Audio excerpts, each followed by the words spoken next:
Right now, your brain is probably treating a vibrating piece of glass and metal in your pocket with the exact same neurological urgency as well as a predator snapping a twig in the woods. Yeah, it's the exact same hardware. Right.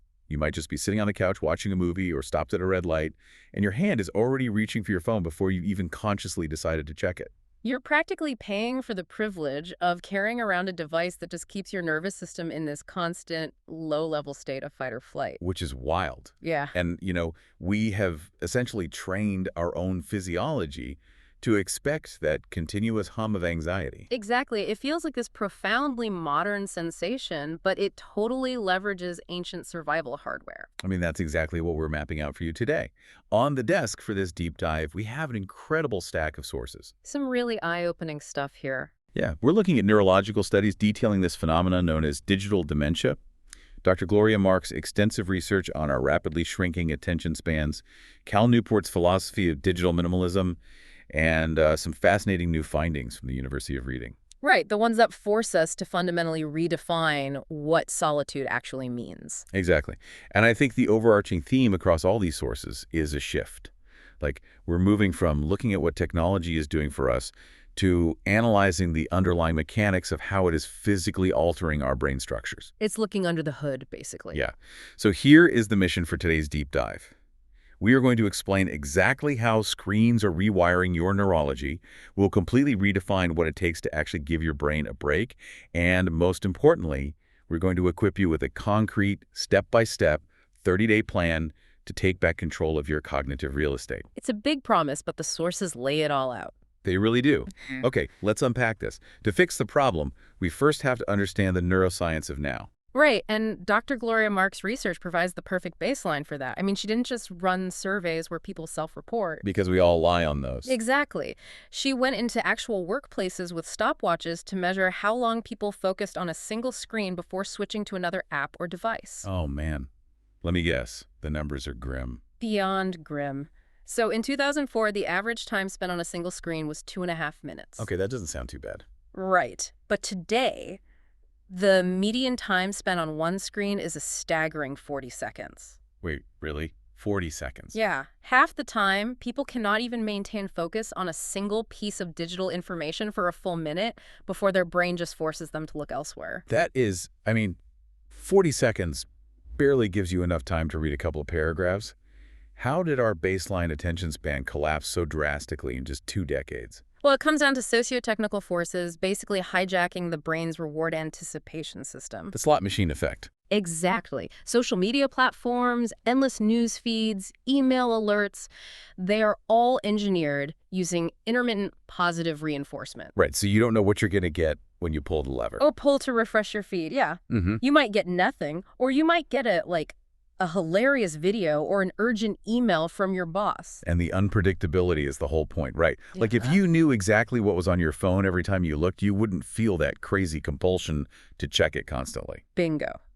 The unpredictability is what triggers the dopamine release. And the mechanism here is crucial to understand. Dopamine originates in a part of the midbrain called the ventral tegmental area, or the VTA. Okay, the VTA. Right. So when you hear a notification ping, the VTA shoots dopamine to the nucleus accumbens, which handles reward anticipation. It's essentially the chemical equivalent of an alarm bell saying, pay attention, something important might happen. Right. And eventually that signal travels up to the prefrontal cortex. Which is the brain's executive command center. Yeah. That's the part responsible for deep focus, long-term planning, and impulse control, right? Exactly. It's the voice of reason that says, hey, I need to finish this spreadsheet. I shouldn't look at Instagram. But the thing is, the prefrontal cortex relies on a delicate balance of neurotransmitters to maintain that executive function. And we're totally throwing off that balance. We are. When you bombard the system with constant, cheap dopamine hits from a 40-second screen switching cycle, the brain tries to adapt. It downregulates its dopamine receptors. You build a tolerance. Wow. So your prefrontal cortex is basically starved? Yeah, it's fatigued. It is physically losing the chemical fuel it needs to hit the brakes on your impulses. So you aren't just distracted. Your physical capacity to resist distraction has been compromised. I mean, that makes total sense. But I do struggle a bit with this attention residue idea that comes up in the sources. Oh. Well, humans have always multitasked. Like, my mom used to cook dinner, watch 3 kids, and listen to the radio all at once. How is jumping between a spreadsheet and an email any different than what we've been doing for generations? Ah, okay. What we do on our screens isn't actually multitasking. It is rapid task switching. Oh, I see the distinction. Yeah, when your mother cooked and listened to the radio, she was using distinct cognitive channels like motor skills for cooking, auditory processing for the radio. The brain can handle that parallel processing just fine. But screens are different. Very. Jumping between a spreadsheet and an email forces the brain to use the exact same visual and linguistic processing centers for two entirely different contexts. So it's bottleneck. The sources use this brilliant analogy of an internal whiteboard. Every time you switch digital task, you have to erase the whiteboard and rewrite it with the new context. And it doesn't erase cleanly. Researcher Sophie Leroy coined the term attention residue for this. Attention residue. Yeah. When your brain switches from task A to task B, a significant portion of your cognitive resources stays stuck processing task A. Even though you're looking at task B. Exactly. If you're writing a complex report and quickly glance at a Slack message about a scheduling conflict, your brain is still partially trying to solve that conflict even after you return to the report. And doing that every 40 seconds means your whiteboard is just a smeared, illegible mess by like 2 in the afternoon. Completely. Which brings up probably the most alarming concept in these neurological studies, digital dementia. Yeah, that's a heavy one. It is. Yeah. It implies our screens are mimicking the actual cognitive decline at aging. Is this just a dramatic metaphor, or is there physical brain damage happening here? Unfortunately, it is a literal description of physical changes in the brain. Digital dementia refers to a decline in cognitive function caused by chronic sensory overstimulation. Wow. See, memory consolidation, which is moving a fact from short-term to long-term memory, requires the physical synthesis of proteins to build new synapses. Okay, so a physical building process. Right. But when your brain is constantly flooded with fragmented digital input, it stays in a reactive triage mode. It never enters the deep, restorative state required to synthesize those proteins. So the memory isn't just forgotten. The physical bridge to the memory was never built in the first place. Exactly.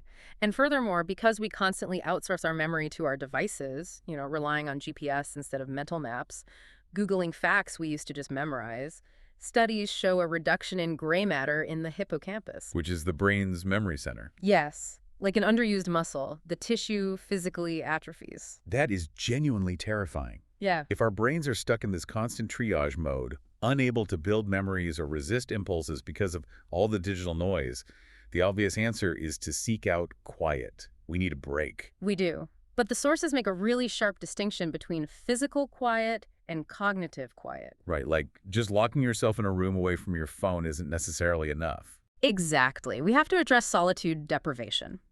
Cal Newport highlights this extensively, drawing on the book Lead Yourself First. We usually equate solitude with physical isolation, sitting alone in the woods, or being the only person in an apartment. Sure, that's the default definition. But the clinical definition of true solitude has nothing to do with physical proximity to others. It is a subjective state where your mind is, quote, free from input from other minds. Free from input from other minds. Okay, here's where it gets really interesting. Does that mean if I'm sitting alone in my living room reading a book or listening to a deep dive like this one, my brain still thinks it's in a crowded room? Yes, because it is processing the thoughts, arguments, and narratives of another human being. Wow. Even reading a tweet from a stranger counts as input from another mind. True solitude is taking a phone-free walk, staring out a window, or writing a journal entry. You need the absolute absence of external input to allow a specific brain system called the default mode network, or DMN, to activate. I love the analogy for this. Think of the brain's task-positive network as a spotlight on a stage. When you're reading an email or playing a game, the spotlight turns on, brightly illuminating exactly what you're looking at, but the rest of the stage goes completely dark. That's a great way to put it. And then the default mode network is like the house lights coming on, letting you see how the whole theater connects. Exactly. And the DMN only comes online during wakeful rest or mind wandering. It is absolutely crucial for creativity, for consolidating those episodic memories we just talked about, and for deep self-reflection. It connects the dots. Right. It's the network that allows you to connect a conversation you had last week with a problem you're trying to solve today. If you reach for your phone every time you wait in line at the grocery store to avoid being bored, your DMN never gets to run its necessary background maintenance. We do have to be careful with how we prescribe solitude, though, right? The University of Reading published a study tracking adults in the UK and US over 21 days, looking at the difference between solitude and forced isolation. Yes, that study added some really important nuance. They found that spending more hours alone is directly linked to reduced stress, acting as a profound calming agent for the nervous system. But on days where people spent a lot of time alone, they also reported feeling significantly lonelier and less satisfied with their lives. Which seems like a paradox. But the researchers dug into that contradiction and found the critical variable is agency. Agency, meaning whether it was your choice. Exactly. The negative impacts of being alone, the loneliness and dissatisfaction, were almost completely nullified when the solitude was motivated by personal choice. So if you actively choose to take a solitary walk to clear your head, your brain processes it as restorative. Yes, but if you are isolated because of external factors like a lockdown or just a lack of social options, the brain processes it as a threat, causing distress. Solitude is a powerful tool, but it only works when wielded with intentionality. So if chosen solitude is the cure, how do we actually choose it when our phones are practically grafted to our hands and modern society demands we stay plugged in? We can't all just move to a cabin in the woods. No, we can't. And that's where Cal Newport's philosophy of digital minimalism comes in. Right. Digital minimalism starts with the premise that technology itself is not inherently bad. The issue is our default, unexamined relationship with it. The goal isn't to smash your laptop and become a Luddite. That would be a bit extreme. A bit, yeah. Yeah. The goal is to view technology strictly as a tool deployed intentionally to support your deeply held values. To do that, the sources suggest categorizing the value a digital tool provides into 3 buckets. First, you have core value. This is something that fundamentally supports a life well lived. Using FaceTime to see your newborn niece across the country. That is undeniable core value. Absolutely. Second is minor value. These are fleeting, positive benefits. Reading an interesting article a friend sent or looking up a piece of trivia. It offers a slight benefit, but losing it wouldn't meaningfully impact your life's trajectory. And the third category is where the danger lies, right? Yes. Invented value. Invented value is such a sinister concept when you really look at it. It happens when a technology solves a problem that didn't even exist before the tool was created. Snapchat streaks are the perfect example of this. Oh, yeah. The app created an artificial metric where you have to send a picture to a friend every single day to maintain a visual streak on your profile. It exploits your psychological drive for social approval and fear of loss. Right, because 10 years ago, you didn't wake up wishing you had a daily gamified visual check-in with 30 acquaintances. Not at all. The tool invented the value solely to keep your eyes on the screen. It's like Marie Kondo cleaning out a closet.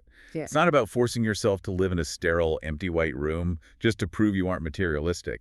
It's about taking absolutely everything out of the closet, examining each item, and only putting back the tools that actually provide real, undeniable utility or spark genuine joy.